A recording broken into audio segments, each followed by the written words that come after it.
Do you have any tips for those who want to, maybe not professional speech writers like you, but say that somebody wants to, they speak in public, they give presentations, they want to get better at using analogies in their communication? I know that it's a broad question, Yeah, but no, it is a muscle, and if you exercise it, it gets stronger. And I would say that the most important thing is to become a critical listener, because the first thing is we have to pay attention to the analogies around us.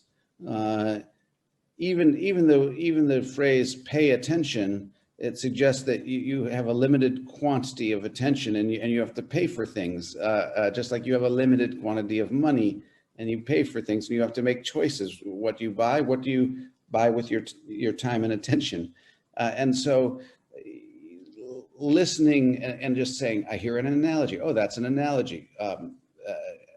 Things such as a kid, you learn don't cry wolf, or that's just sour grapes. And these are old fables, of course, that reduce complex concepts down to 2 or 3 words through the process of analogy.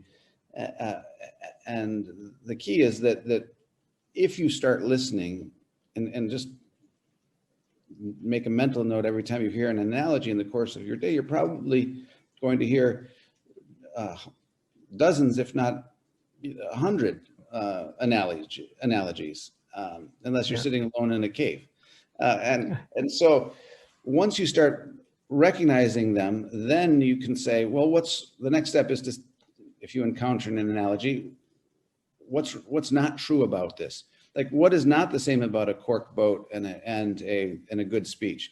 And you can make an argument that a lot of things are not the same. In fact, almost everything is not the same, except something very salient. And this returns to the point that I made a few minutes ago, is that analogies are spring-loaded arguments. They're designed to lead you to a certain conclusion.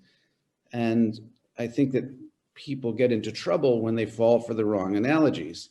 And it doesn't mean that the person making the analogy is malintentioned, although they certainly might be. It could just be that they have a different perspective.